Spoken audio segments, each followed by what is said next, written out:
you look at uh, there's a website called Kick Track, and you can look at your Yeah. past campaign. So I track a Everybody's lot getting of. $40,000. Yeah, yeah.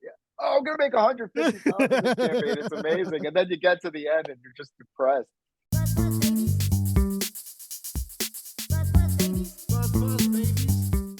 Buzz babies. All right, buzz babies, and welcome back to another episode of Blake's Buzz. This one's huge. I'm talking kaiju Normus, cuz he's back yet again. Can't get rid of him, and I never want to. Steven Prince is back on the show. What is Woo! up? Oh my god! All right, calm down, everybody. Jesus, he's just all right. What's up, dude? How you doing? What's up, man? How you been? I'm good, dude. I'm excited.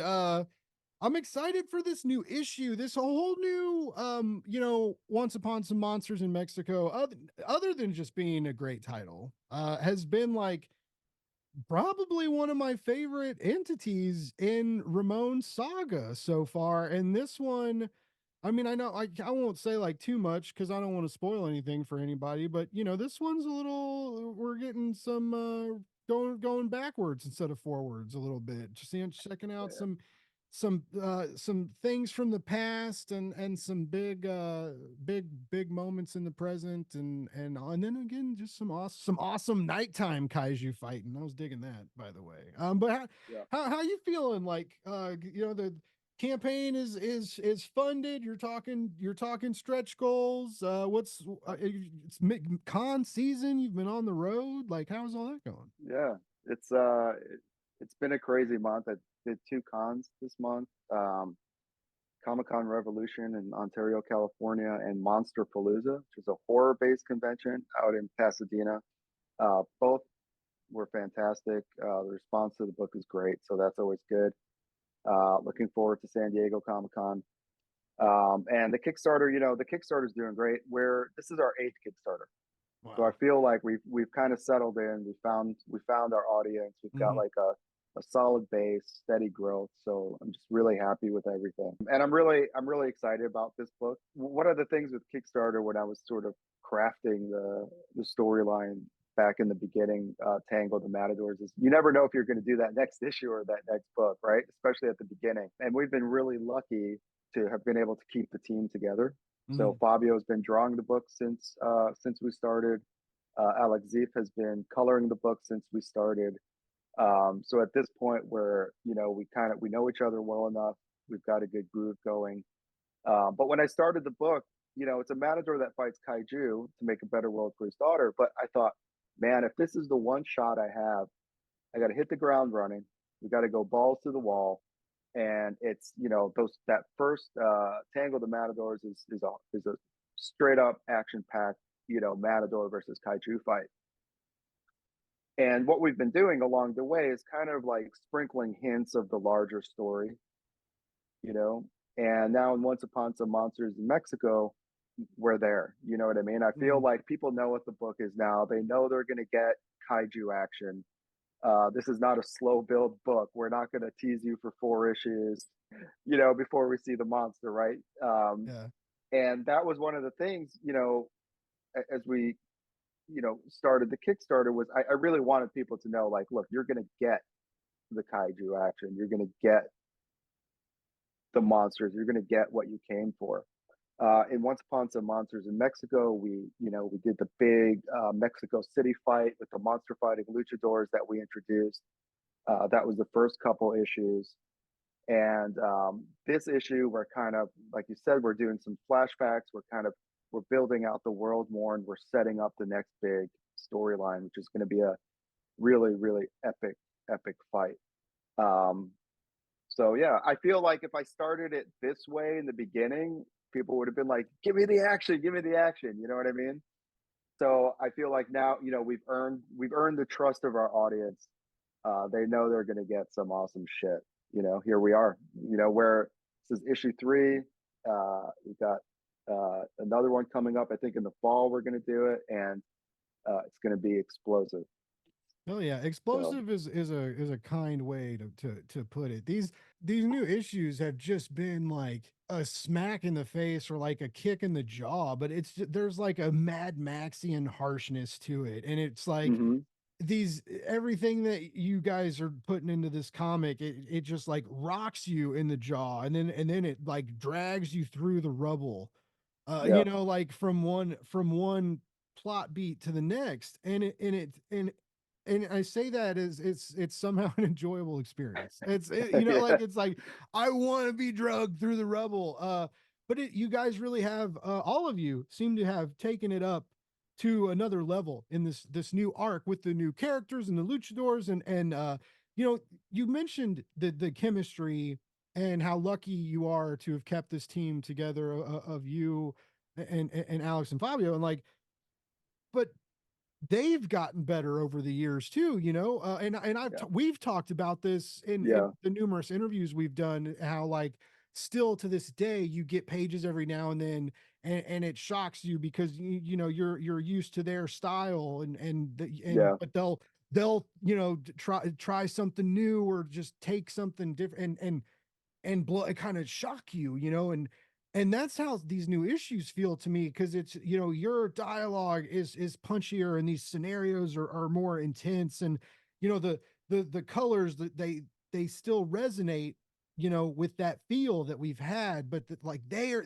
punchier and a little more red and a little mean, and the line art, is the same, and the kaijus are still big and threatening, but just a little more so, and Yeah. it's so cool to see this book evolve, and to see all of you finding like your stride, and able to like take Ramon into these kaiju into places where, you mentioned this is your eighth Kickstarter, like, well, what was it like the eve of that first one? And you're like, is this, Oh, should I even it be was, doing this? Should I, like, is this a yeah. mistake? And then, like, comparing that to like now that you're, and I know there's still frustrations and stuff today, Yeah. but Yeah. like, that's a long way to come. Like, did you, I mean, obviously you had hopes then, but Yeah. We had ups.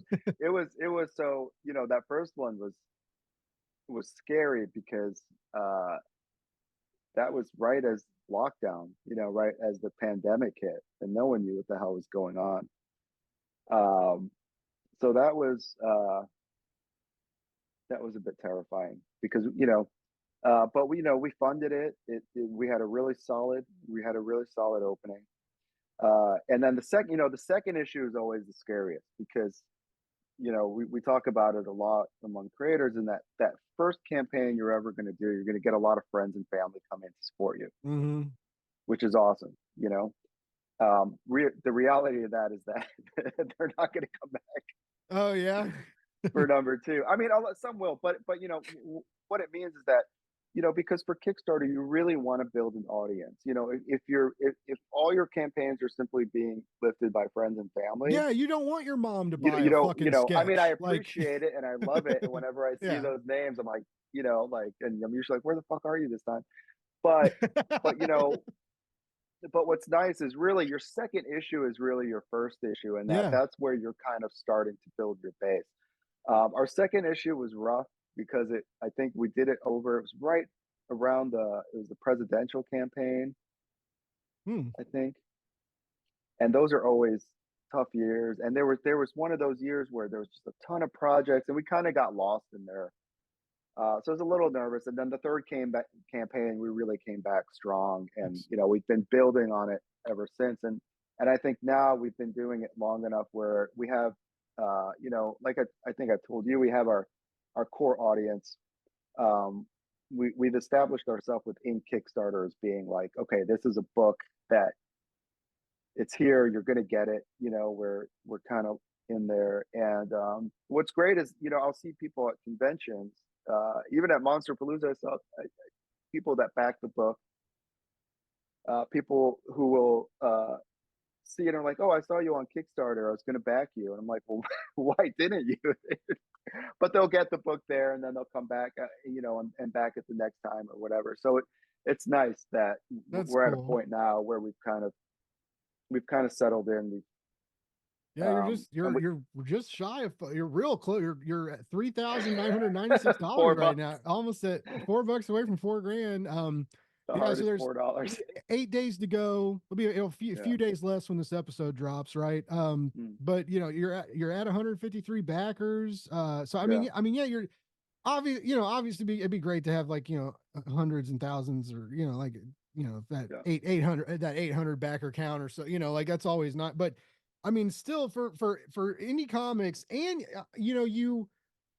you almost funded super fast. You had like you got like Yeah. Yeah. Yeah. Yeah. had like a big surge, and then they like Yeah. your GI backers Joe. are kind of ruthless, Steven. They like I Yeah. feel like they like want to leave, like they'll come and they're They do. I know. reliable, I but they're know. I like, mean, we're gonna make you yeah. sweat a little on It this one. Yeah. it's yeah. It's funny. What you look at. There's a website called Kick Track, and you can look at your Yeah. past campaign. So I track Everybody's a lot getting of things. $40,000. Yeah, yeah, yeah, yeah, yeah, yeah, yeah. Oh, I'm gonna make 150,000 this campaign. It's amazing. And then you get to the end and you're just depressed. So the first time, I remember the first Kickstarter, we were all, because I launched with Ryland Grant and Carla Nappi. Nice. Ryland had done the jump, Carla duplicate, and I remember we all went on to Kick Track, and we're like, we're gonna be millionaires. And then by the end of the campaign, you're depressed because you're like, I was supposed to make $500,000. Yeah, it But like no, balances out eventually, but it yeah, does. Yeah, yeah. it's like it's overly generous, It's especially if you get overly like a generous. day Yeah, one funded campaign, because yeah, yeah. that happens sometimes too, and that's great. And if it funds day one, but you only get like another 1,000 or so out, like don't ever get, you still funded, but it'll think like you're gonna do real big things if you get like a Yeah, real good yeah, day one, because the day that opening day is important. And it's whatever AI it uses to figure its shit out, because it's using something similar to like look at numbers and make guesses that human beings aren't yeah. making. There's not like a group of four nerds at Kick Track Right. like huddled up in a cubicle, like, well, we think Monster Matador is going to do $80,000. Right. Yeah. We've been wrong 5 times before, but we're going to get it right this time. Right. No, it's an algorithmic thing. So Yeah. anyways, yeah. Backer Kit has one that's much more. Oh, really? Yeah. Theirs is pretty. Man, Is much better. It's more realistic. Yeah. they have more and more, like they have like a bigger suite of options, it seems, especially for everybody out there Yep. whose content is like safe for work. Like, Yeah. if Yeah. it's not, sucks for you. Yeah. It's like, But it's when you look at the tracking and things like that, we're tracking, you mhm, know, where we were last time. So I'm like I said, I'm really happy with the nice. campaign. Um, I know there's been a lot, for me, I look at backer numbers. I don't look at the monetary number, Okay. because I can price my books at $30, and then my monetary number will be higher, but my backer count, you know what I mean? You kind of have Hmm. to find that sweet spot. So I mean, any campaign you're running on Kickstarter that has, if you're getting 150 backers, that's a really good campaign. That's a Nice. really solid. Um, and there's right now there's a surge. There's a lot of campaigns right now. There's I mentioned it a minute ago, but the GI Joe campaign kind of sucked a lot of air out of the room. Hmm. But those campaigns are great because, um, I think that was like an almost $400 buy-in. So it Yeah, is if going to you get affect everything everything in else. the fancy editions, yeah, it's Yeah, but those campaigns are great because they get people signed up to the platform that mhm, were not otherwise, and those people are gonna, you know, you know, signing people up is half the battle, right? true. And then So when you're a project you love, like you are this time, yeah, congratulations, by the way. thanks. Yeah, But when you're a project you love and you're featured on the site, those new yeah, people that log in, that rolling tide of home screen pushes, that right. badge gets you. You do, I mean, and you do, and it's like Yeah, yeah. you will click on stuff, like you'll see something cool and be like, Mhm. oh, and click, there's that's why Yeah, there's lessons to be taught and lectures to sit in on. Charlie Stickney, we've mentioned him before, but he's probably taught, the whole deal about the Kickstarter project image and how important that is, and should Yeah. it have words or a logo? And I don't know, but we have to ask God. We'll find out Yeah, one yeah. There's a lot of day. don't get anyone started on that because that's a Yeah, big it's a thing. huge, But it's a big deal. But yes, all these little things. So yeah, like I agree. Like it does get weird sometimes, and sometimes it can be intimidating or disenchanting. Seeing a campaign like that up against yeah, like when you're like your $800 campaign is up against something that's raising millions of dollars, and you're like, is yeah, that fair?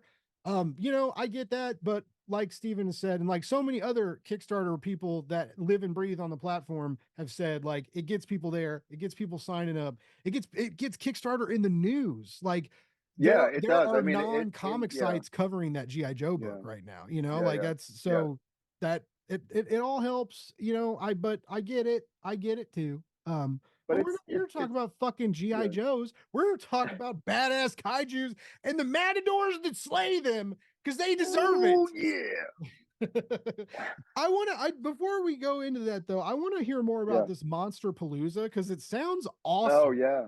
And So it it's it basically sounds yeah, like that's like where you belong because I mean, all of this spun out of a deep yeah, rooted love of kaiju and monsters. Like you yeah, and Jessica Mason remind me, like you guys have this like long running, tied into every element of your being, like love for monsters, and it's yeah. so cool to see how you guys are taking it. But I mean, yeah, so like creator you, right? There and selling some books, meeting new people. But like, did nerd you get to have like a little bit of fun there too, and bounce Yeah, around it's and cool. It's a. I mean, it's a Comic Con for horror, and monsters. yeah. And they get. I mean, it was cool. Like, they had like Doug Bradley was there. They had all. I mean, a lot of like Michael Ironside, who I love ever since like V or whatever. Like a lot of like cool celebrity guests. It's not as crazy as Comic Con. Like people are like more chill and just it's more relaxed. Like you don't feel like you're like being like just Mm, noise and whatever. But it was a cool show. They had a like I was next to a couple of makeup booths and they were having like demonstrations and I mean the costumes are amazing. You can imagine. yeah. But it was what was cool about that show too is like a lot of like artists, a lot of like the guy next to me was selling skulls, like real animal skulls. He had like a row of actual human skulls, like and they were like painted and made to look like tribal stuff and Hmm. all these other things. So it was a really cool show, and there weren't a lot of there's only like a handful of comic people there, and it's an audience that isn't typically aware of or into comics.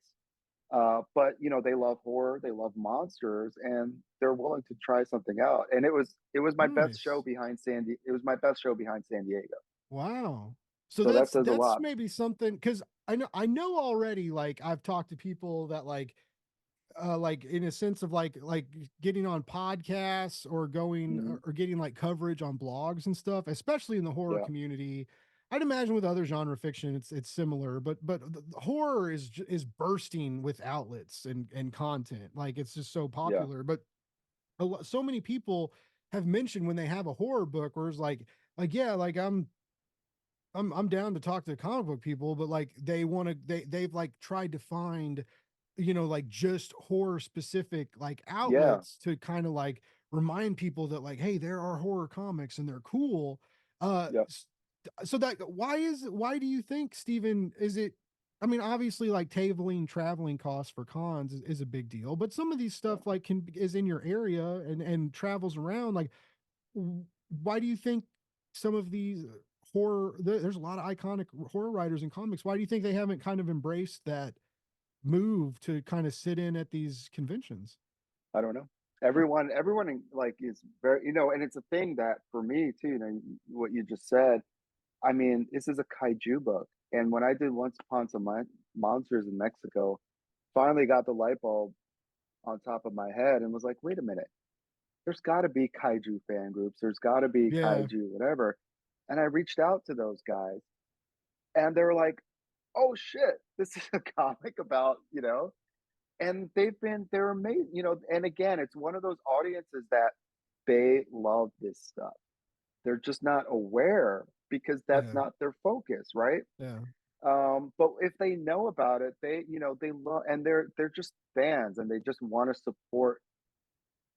Um, they want to support, this genre and the content, Yeah. and I mean, there are guys, Mazer Squad has been. These guys have been Yeah, such huge they've been supporters. I reviewing mean, you like they they've been love you, reviewing, dude. they've been tweeting, they have been screaming from the top of the mountain. Yeah. Not just my book, but also Territory, Kaiju versus Cowboys. Yeah. Yeah. Um, Kaiju United on Facebook, which is run by Jacob Lingle, another, great supporter and stuff. And these guys are just, you put out a good book, they're like, yeah, dude, we want this stuff, They're hungry for it. Yeah.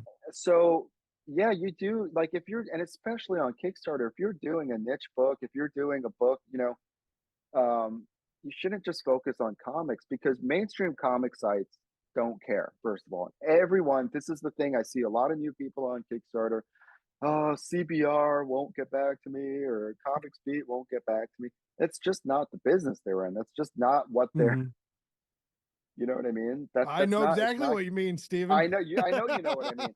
So it really, like, I mean, I find message boards, kaiju message boards, and I Yeah. just introduce myself. I'm like, hey, and I get response like, dude, this looks awesome. I'm gonna check it out.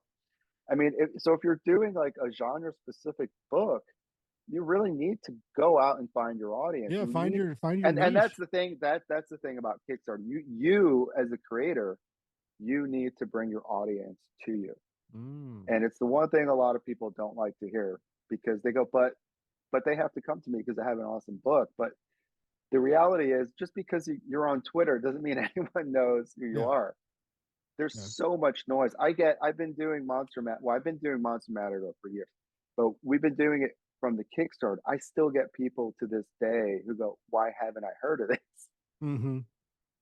So you and that's why we tweet a lot. That's why we do so much promotion. That's why we do all this stuff, because there's like a wall, and it's not like you have to find the little like tiny little cracks or whatever to squeeze through, just to get through. And it's a lot of work, Yeah. and that's, you really need to put the work in. But yeah, finding specific, genre specific areas that you can show your book to is great, because you know comics most comic websites are focused on mainstream books, superheroes, whatever, or the bigger indie books, because that's what's getting hits, Mhm. you know, and that's what keeps the ads coming in. That's what keeps them able to do things. And on Kickstarter, Kickstarter, Charlie always talks about it being its own ecosystem, Yeah. and it's very true. The people that buy on Kickstarter are not. A lot of those people have no idea what's in the direct market, because that's just not their interest, Mhm. you know, and vice versa.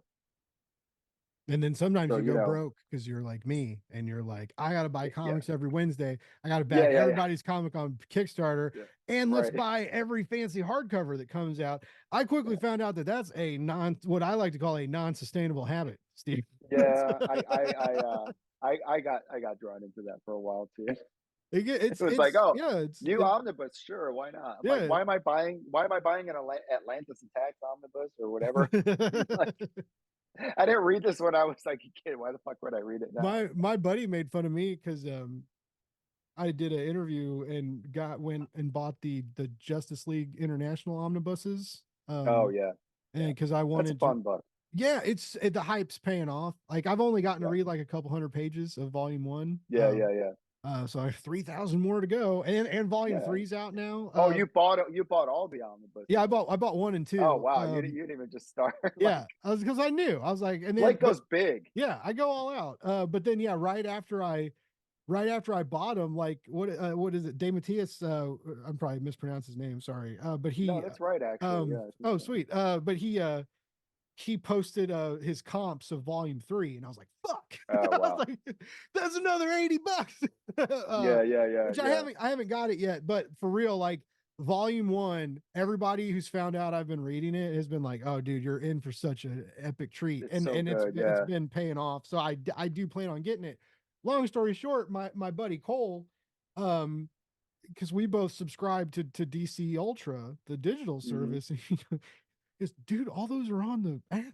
I was like, shut up, dude. I know. I Not what know. it's It's the about. This is same. not It's what the it's same. about. I know. I know.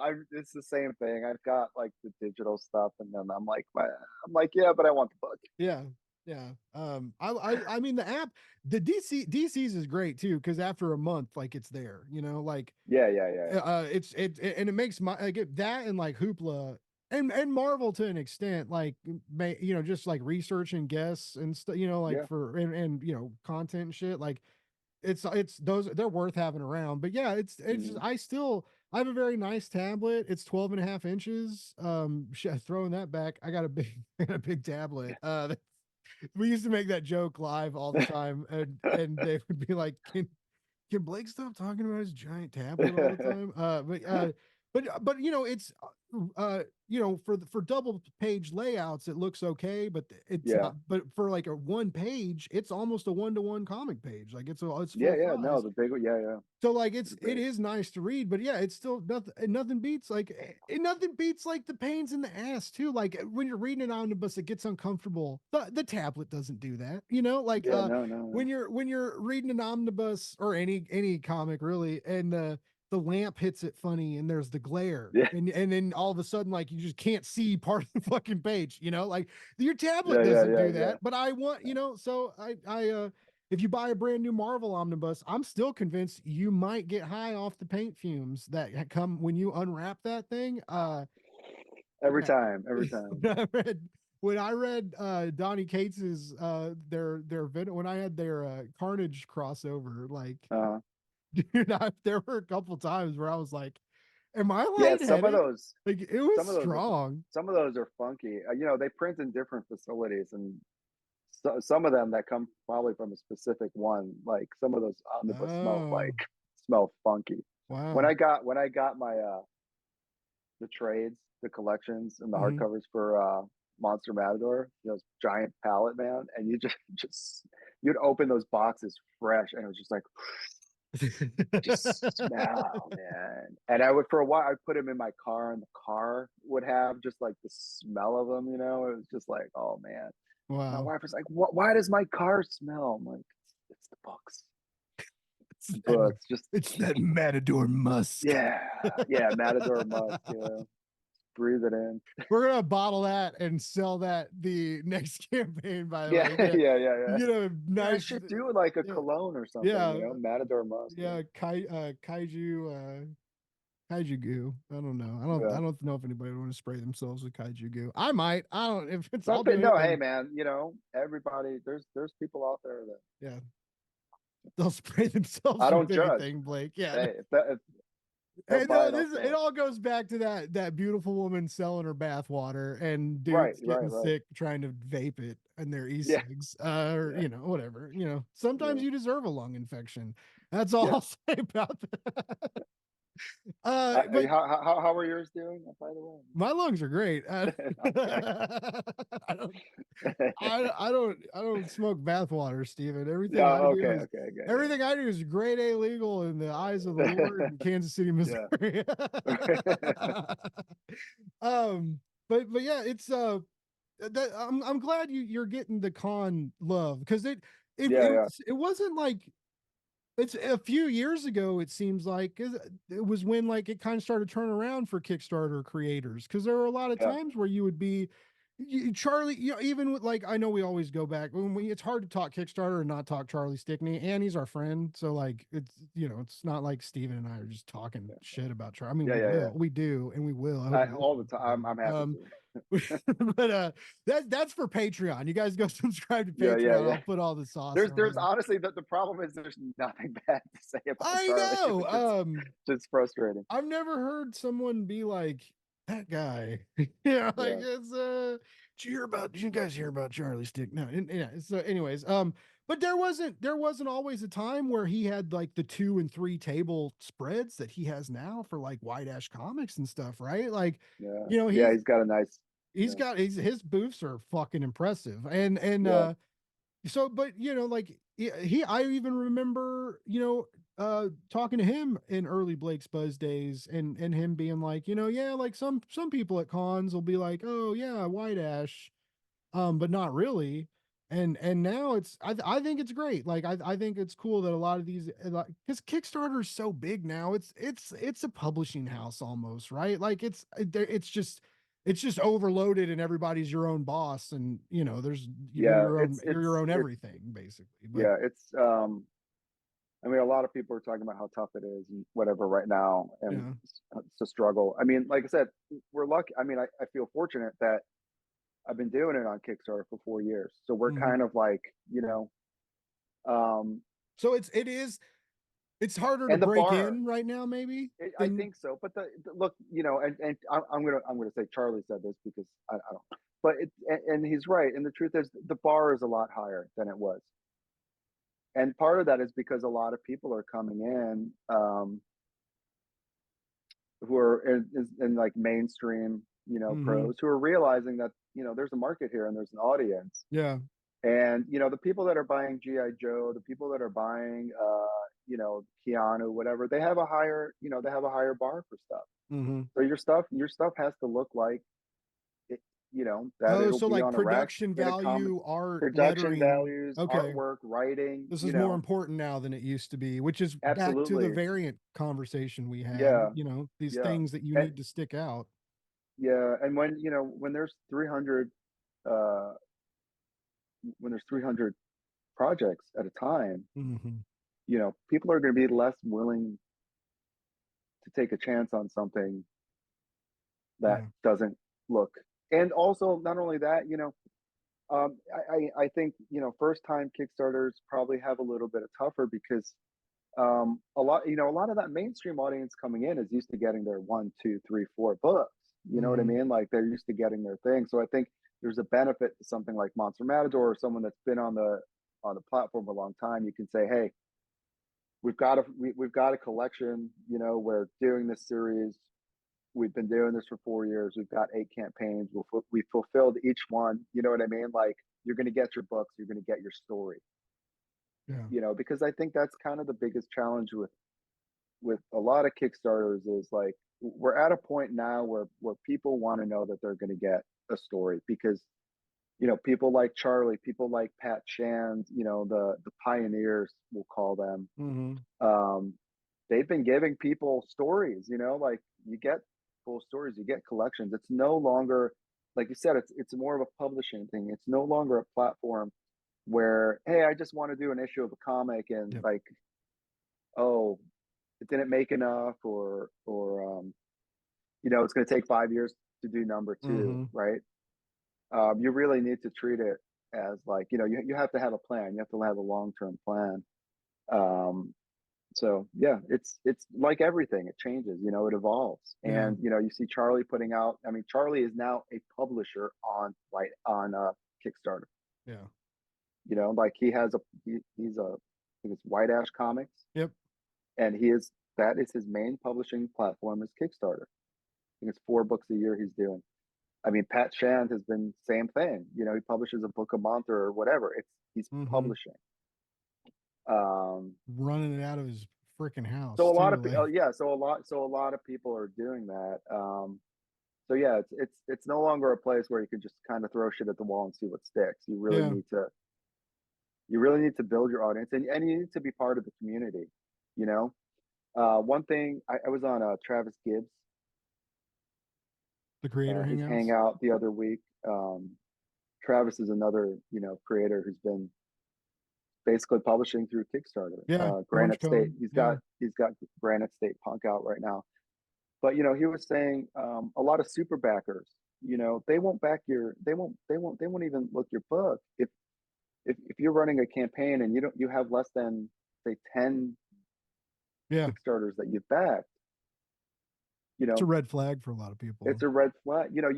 Because it is a community. People feel like part of a community because that's what it is. They're helping you. Mhm. The community is helping you raise books, and they want to know that you are part of the community, that Mhm. you are helping others too. And what you always tell people, and yes, it is very expensive to back books, but you can back a book, you can support a book with $1, right? Yeah. And even though it's only $1, you know what? It gets the algorithm moving, it gets the backer number up. It actually does help. Yeah. It It moves the does needle. Yeah. it moves the needle, and it shows that you're Right into part of the your community. vein. Yeah, it shows that you're part That's of the community. But a lot of times, I mean, because I look at a lot of campaigns, I'll see the campaigns that are a lot of campaigns that are struggling, hmm and you'll look at how many books they backed, and it's zero, or it's yeah. and you go, okay, but it's no longer a platform where you can just jump on there, throw your book out there, and people will back it. It's like Charlie said, there's a higher bar now because the platform has matured. It's become bigger. You have so many projects on there, hmm so you really need to put that effort in to build your not just build your brand, but also just kind of show that you're not just there for the campaign and then you'll be gone. You'll get Yeah. your money, and so I agree. I've even seen like yeah. a lot of like bigger named creators that are like Hmm. coming back to crowdfunding platforms Yeah. to like re-release older stuff sometimes, right? But Yeah. like even then, Yeah. like it's not just they're getting remastered or they're getting relettered or Hmm. sometimes they might get recolored. So like even these Yeah. people with names who legit like a lot of these things might be out of print and hard to find. And so, like, if you like Yeah. this person, then like, yeah, like a $15 pledge for a reprint that you weren't, that might Yeah. be cool. But like, they're even coming out like, no, like we got this relettered, it's been retooled, like, so yeah, they're even figuring that out. I mean, Hmm. I again going back to GI Joe. I know it rubs some people the wrong way. Boom does it with their campaigns too. But Yeah. when they come out and they do these campaigns, like, and Boom they backs people. Boom does, yeah. If you look at Boom's like back, yeah, Yeah. So they'll it's yeah. back and share random When campaigns and put stuff in their yeah. updates. Like Boom Hmm. understands the Yeah. Kickstarter assignment. So Yeah. When they did, I think it was the Berserker one. I think that was their first one. Whatever their first one was, they backed like I think 100 campaigns, or I mean like five, whatever it was that they were backing, but they backed something like 50 or 100 campaigns that were mhm, running during that time, and the groundswell from creators of those campaigns of positive goodwill towards Boom, I think really, because up until then publishers were doing Kickstarter, I think, and there was a lot of controversy. I think Archie at one point had to pull, they were going to do it and they had to pull theirs that because omnibus, yeah, that got weird. yeah, people were like, this is a community, you're just going on there, whatever. And Boom read the room and they did that huge campaign. And they're like, no, we want to be a part of this. Hmm We're not just coming in here as a big publisher to suck the air out of the room. We're coming in here and we recognize that this is a community, that this is a crowdfunding platform, and we want to be part of it. Yeah. And I think, and they changed the game, I think, for bigger publishers to Yeah, sort of they're come having to in and do do different it. stuff. So Even these publishers are starting to realize that like it is a different animal than the direct market. You have yeah. to treat people differently than the direct market. We're paying a Hmm. premium. Going back to that note about how you need to respect your backers, respect your audience. I think that's one of the reasons why you've seen growth and why you have these Yeah. loyal backers. You're eight campaigns into it. You take care of people. You take care of your people. And just like Ramon takes care of his people. So Right. they he knows how to ship, he knows how to deliver. The books are great. These are the guys like these that have been around for so long with all these successful campaigns. Like you're not going to get a book shipped to you in a envelope that falls apart when the wind Yes. blows at it the Gemini wrong way, right? mailer. Yeah, Gemini like mailer. so Please. Steven knows the way, and he's also a great supporter of the community, Yeah. doing always shouting out creators, always, we talked about this earlier, working with, always excited to work with new artists, established or not, if the art Hmm. looks cool, like you're always stoked to put someone, a new voice on a cover, and Yeah. I've always loved that about you, man. And that's one thing I love, just about Ramon. There's just so much heart and love and mixed with the absolute phenomenal kaiju fighting. I wish I could tell Yeah, you all more about issue 3, but I can't really. But I will say, like, about half of it takes place at night, and there's some real cool sword fighting, and it's beautiful. Like, yeah, and I really encourage this. This is a great arc, and you know, we mentioned when he was talking about Tango earlier. You know, you can go to Global Comics. You can sniff around Steven's profile on Global Comics. Read some Matador for free. Check that out. I will say I love those earlier issues, but they're almost like manga a little bit. They're very like they're fast and angry and it's and very action, very cinematic, you know.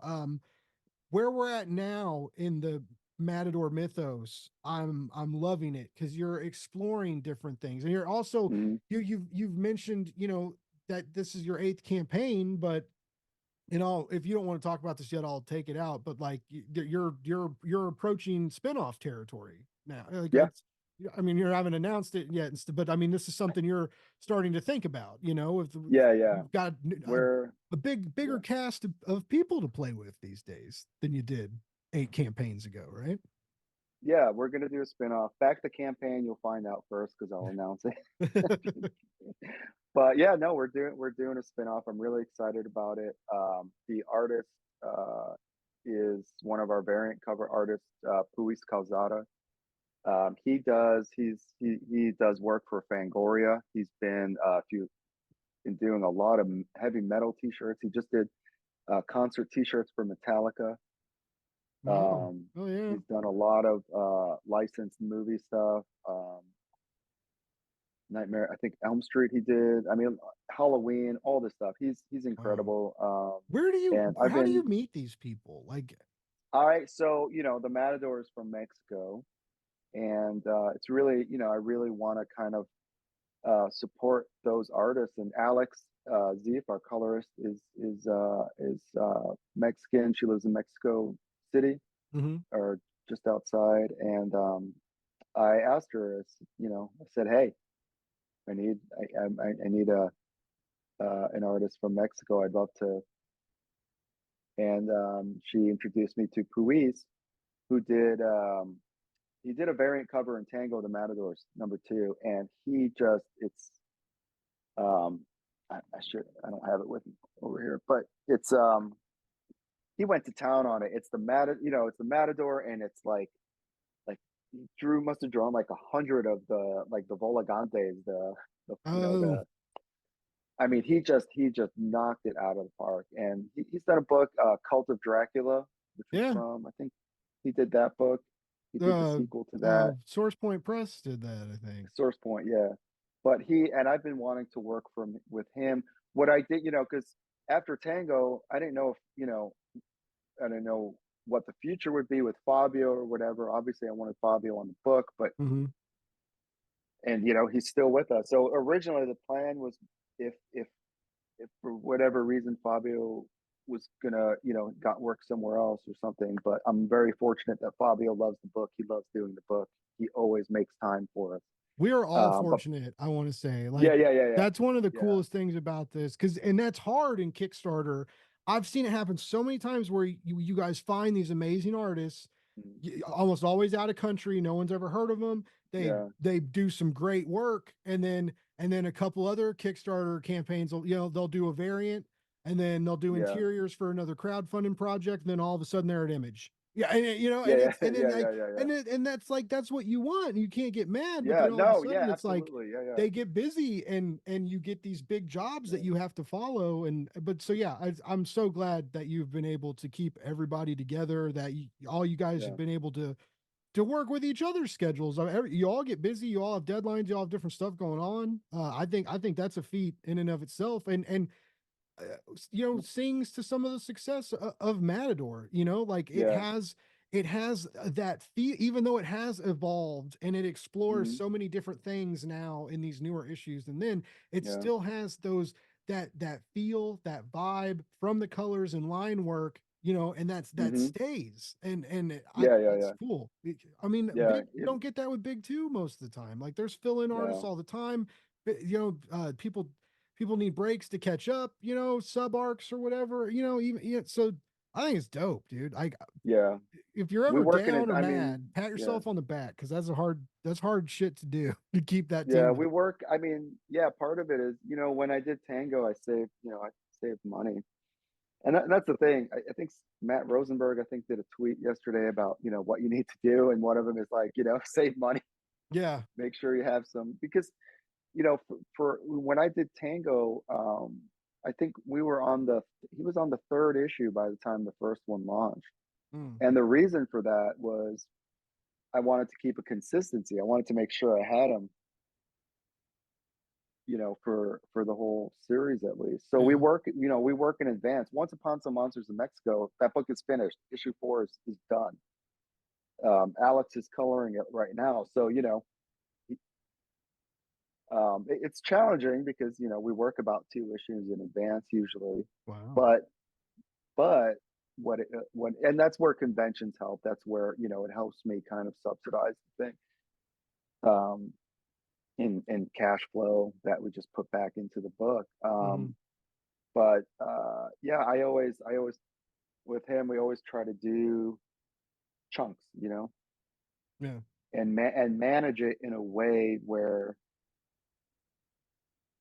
we can do a story. Like, the first couple issues of Once Upon Some Monsters is a story that leads into the bigger story, but that's, we did that as a chunk. And um it, able to fit that with his schedule between books, because he's got a big graphic novel coming out that hasn't been announced. So I'm not I gonna know that's like announce it. 2 or 3 Announce times it now for you've him. said something to me about it. I'm Yeah, like, I'm oh, like, and you're like, sorry, I dude. keep telling him, I'm like, when are they announcing this thing? And Alex too. I mean, I've been, um, I praise Alex to the high heavens. She has been, from Tango to now, you just see this explosive Hmm. growth, and Fabio is always changing things up. And what's great about Alex is that she's just up for every challenge, Yeah. and she is always pushing herself, and she just does such great work. And a lot of people, she's been doing books for tons of books now, Hmm. but she finds time for me. Yeah. you know but yeah, I keep introducing her to people because she just does great work. And it's great to just see her also become more and more successful. And before this, the color version, I wrote and drew 12 issues of Hmm. Monster Matador, so I know what it takes to sit down and draw a comic. And one thing you'll find is a lot of people think they want to do it, but once you get down to doing it, and especially when you're working from someone else's ideas and their scripts, where you're not in control of what you're drawing, Hmm. it breaks a lot of people. It's not a matter of skill or talent. It's just comics are really, really hard. Yeah. You get, you'll talk to artists, do movie design, posters or whatever, some of the best in the world, and then they'll be like, I don't want to do comics. That shit's hard. That's Yeah. hard work. You know what I mean? Because you're literally director, costume designer, Yeah. lighting. I mean, Producer. there's Like, yeah. so, and that's just for one panel, right? And then Yeah. you got to do the next panel, and then it's a change of location, and there's a change of whatever.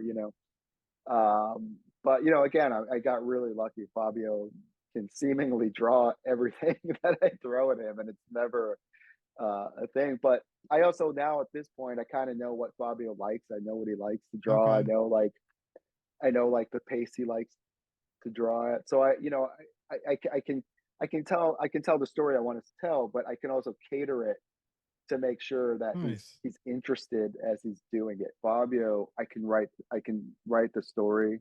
Like, I think we're pretty simpatico in terms Okay. of like, and what's nice with Fabio is that I don't have to second guess what I'm writing. I don't have to think about, okay, how can I structure this or tell this in a way Okay. that the artist is going to be able to draw it. It's actually great that I can just be like, yeah, I know Fabio's going to find a really cool way to do it. And he keeps coming up with these like awesome little ways to do it. The way, the way I write my scripts for him is, they're actually pretty. They're tight scripts in terms of like everything is there. They're fully scripted, Hmm. but they're loose enough to where he has room to play around with layouts and things like that. One of the things I always tell him, or Puis, who's now doing the spin-off book for us, is that if I put 5 or 6 panels in a page and you can tell it in 3 or 4, that's fine. I don't Yeah. care. Do it. You know what I mean? Because that's your job. My job is to write. All the only pushback you're going to get is that if I can't, if the flow of the story doesn't work, or and sometimes it's Bob would be like, hey, I really need this beat in here because I need we're going to pay it off. And Once Upon Some Monsters in the second issue, it was always the intent to kill off one of the luchadors. Oh, really? Yeah. And Fabio is interesting because um, Fabio, he made him a dwarf. He was, and I was like, yeah, that's cool. Go with it. Let's go with it. Let's see. And it actually turned out great, perfect. But he was the one that was supposed to die, and Fabio was like, no, I'm not killing him.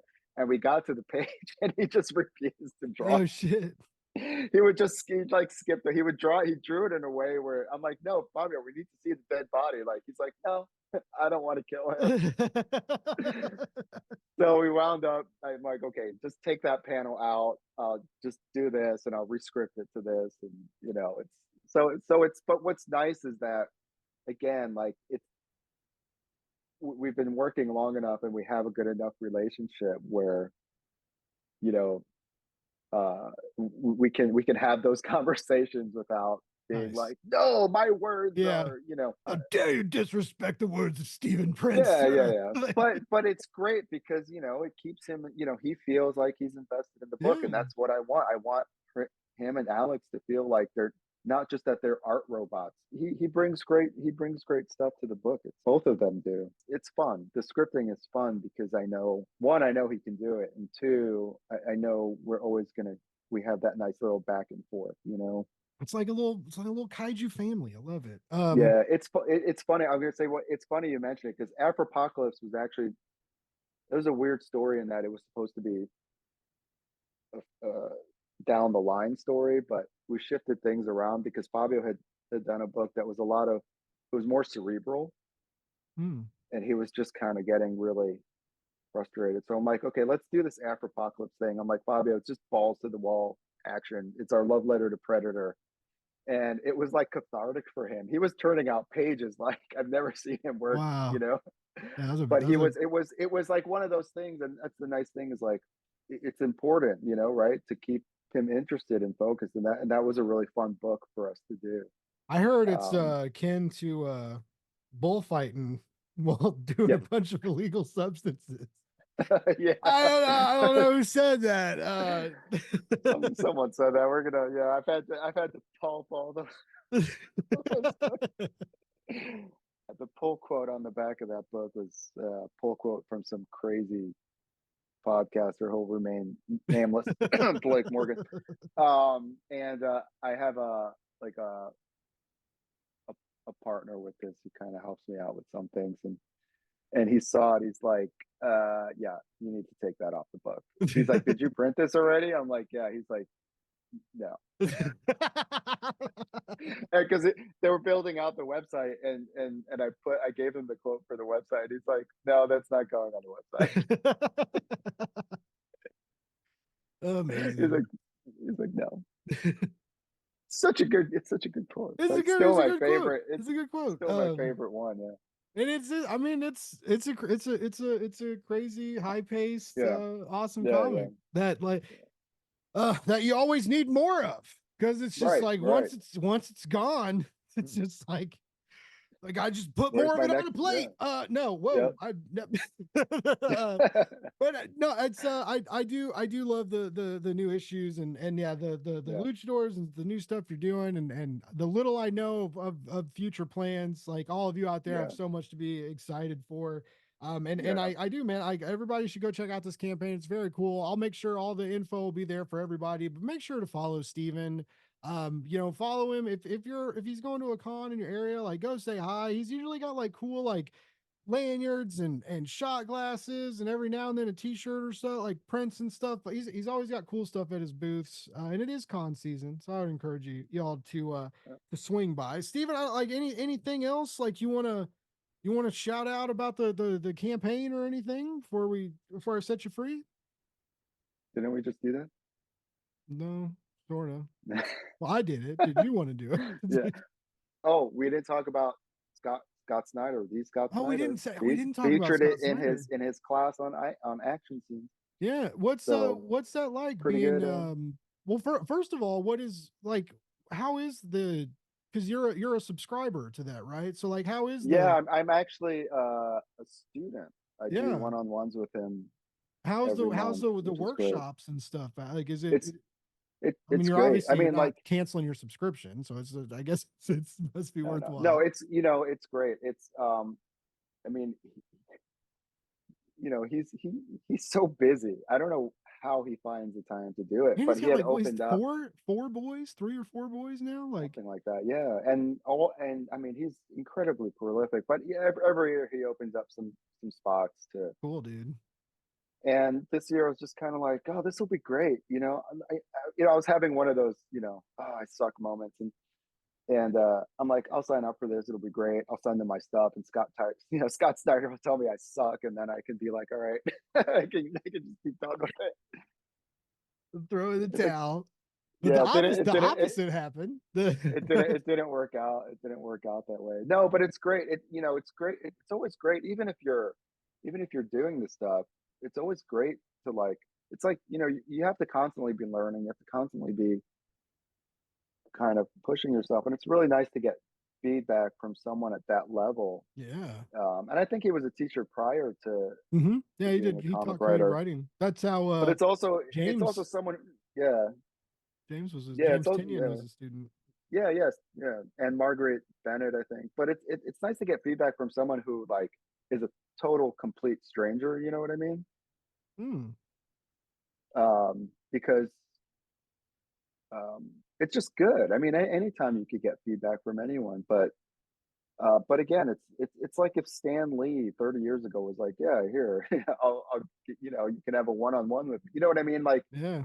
it's crazy that he does it, but it's great that he does. And I know I think there's a Kickstarter anthology of some of the writers, but I know a Yeah, lot of. they all got together, did the Tales from the Cloakroom, Yeah, and then yeah, yours got featured in like in an action sequence lesson, right? So like you yeah. actually That got was the featured class. Yeah, in a class, and then like he like shared your campaign and said how great it was. Like can't yeah. It was really nice. I mean, yeah, can't it was take really that nice of away him. from you, man. Like you got Yeah, that yeah. forever. Like Yeah, yeah. People are like, "What? Oh, it's I'm like, "Yeah, we're buds. You didn't know? Yeah, no."